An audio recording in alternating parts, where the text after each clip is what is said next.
WhiskyJason here, whiskey from the viewpoint of an American in Germany tasting rare and exotic whiskeys. Today I have something from Scotch Universe. This is Mikkel Riek. He is a German and he has his own brand. He calls himself the Whiskey Druid, and he has Best Rams, and he has the Old Friends, and he has Scotch Universe. There's actually a bar in Japan that only has Scotch Universe bottles. I think this just blows my mind. Yeah, you take a German independent bottler and you have someone in Japan who his whole bar is just basically Scotch Universe. So what we have here is a code. So Michael Riek, he buys barrels without the names of the distilleries on them, and then he creates his own little code so we know what we have here. Now we do know this is a 2010 to 2020 product, so it's 10 years old. We do know that it's 52.6%. I even know the Whiskybase number, that's 179073. And I do know that I paid €74.90. This is the going price for this. And then there's this nice little hanger here, a little bottleneck hang thing, and it tells you that there are actually here is a code and describes the code. So I'll just read the numbers out here. It says 128, and it's a degree. Now this means it is actually then so 128 months old. So that would be, to be exact here, that is then 10 years and 8 months. So the next thing you have on the thing is a U, in my case. It means unpeated.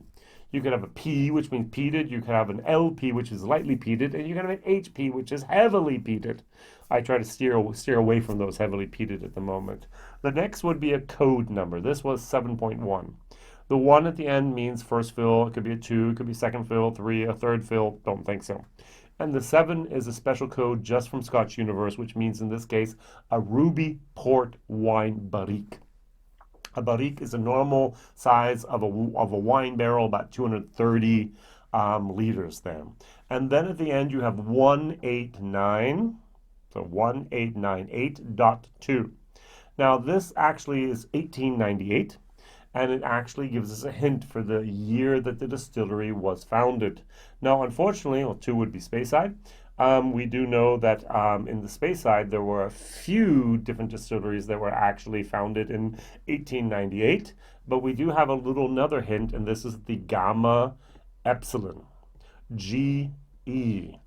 G, Glen, E for Elgin, exactly. So we know this is a Glen Elgin. Yay! So all that information is on the code here. After you get used to the code, it's really kind of cool. I like it actually, after I know how to use it. At the very beginning, I was totally overwhelmed. This is like the 6th term. No, I did actually a Scotch Universe blind tasting. So I had 6, so then I had 9. This is like my 10th bottle so far, and I finally got it. So I don't know if you ever bought 10 bottles from one single independent bottler before. Well, I have. And so I finally got this. Now I am going to compare this. I'm going to pull out a bottle from Liquid Treasures, which is also an independent bottler here in Germany, down by Limburg.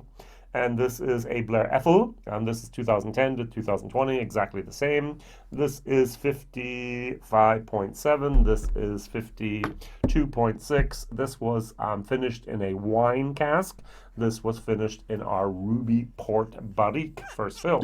So this is basically €79. This is basically €74. Very similar in many, many things. Now, the first thing that might be evident is the color here. If you look at the color, you do see a definite red hue to these glasses. So this is not a very heavy, if at all, type of wine finish. It was very light compared to this. And on the nose, I do get wild strawberries. I don't know about you, but as a child, I go into the forest, and especially down in Virginia where I grew up, you would actually walk around and you could actually find some wild strawberries growing. They weren't so strawberries, and they were like really tiny. You take a few and a very, very nice, very great flavor. And that's what I'm getting here. They're not sweet. It's not an overly sweet moment, even though Ruby Port can be very, very sweet, but it's definitely there. And it tells me that that's going on. I also have a little bit of a chocolatey moment going on and a very, very malty moment going on. So the port, a little bit of a mineral moment as well. The maltiness, and also here the little bit of a chocolate, not a dark chocolate, but not a milk white chocolate either. So someplace in between there. I like it. Over here. Oh, this is different. They are really, really different. Okay, 30%. Both of these are cast strength, and I know that both of these are not my cup of tea at cast strength. So what I'm going to do is I'm going to take them down. We have 52%. Sorry, it's going to be about 49%. And here we're going to take it down to about 52%. I'm a little bit weak, all right? So I'm a weakling, and I like to have my whiskeys at a very pleasurable moment. When I did this at cast strength, it was almost like my tongue had a little bit of a burned strip going all the way back, and it gave me the hug. And I don't think I need to have the hug this evening, all right? Cheers.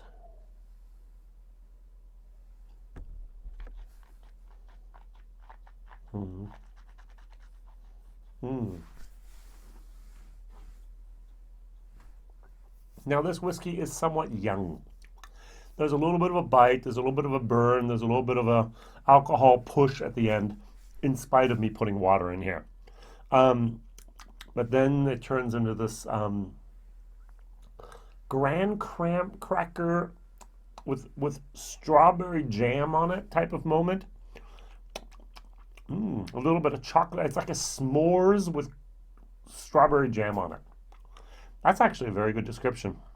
And it's actually a little bit hot, and then it's like, oh yeah. It's got a very nice finish. This is one of those moments where you just kind of sit back and you kind of relax. I can imagine being outside with my friends in an evening in the summer. You do notice it's getting warmer and there's some desire to be outside. Someone has a fire pit or maybe a little a fire in the backyard, and then you just pass around the bottle, have a little bit of a glass, and you just drink and you just enjoy it. This is not a whiskey you have to dissect. It's not a whiskey you have to drink here in a Glen can. If you want to drink it from a tumbler, if you're outside, go ahead. If you want to drink it from a plastic cup, go ahead. Drink the whiskey however you like it, whenever you like it, all right?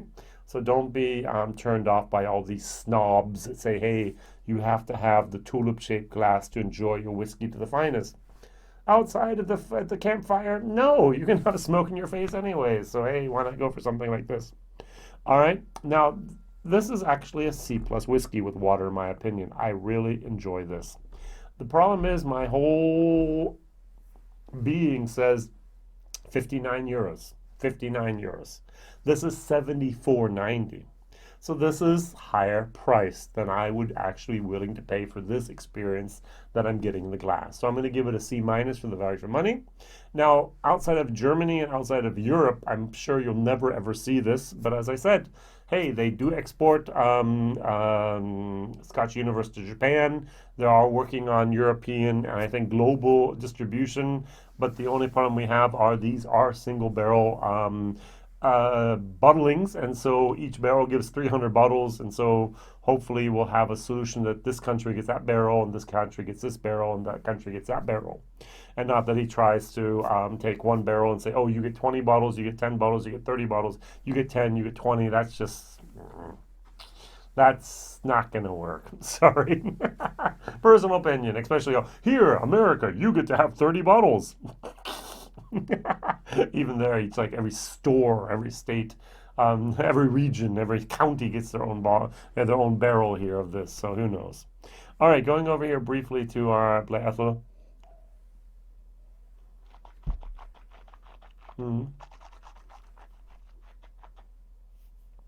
Here you really have a nice sweetness, and then you have the estrogens at the end of that wine tannins. It's good in its own right, but if I were to choose between the two of these, I would choose the Gamma Epsilon here every day of the week. All right, thank you very much for watching. Scotch Universe is a beautiful, beautiful company to watch. They're doing great things, and I really, really look forward to even having more tastings and more bottlings from them. Thank you very much for watching. Please like, share, subscribe, maybe go to social media and share this on the Scotch Universe channel or on Instagram or on wherever you are, Snapchat, hashtag WhiskyJason. Thank you very much for liking. My question of the day is, what bottlings do you know of that have a ruby port finish or a ruby port maturation? I do know that the Glen Scotia Campbelltown Festival edition once had that. What other ruby port cask finishes or maturations do you know of? Please write it down in the chat so I can learn and get to know more about that. Thank you very much. All the best. Whiskey Jason here. Bye-bye.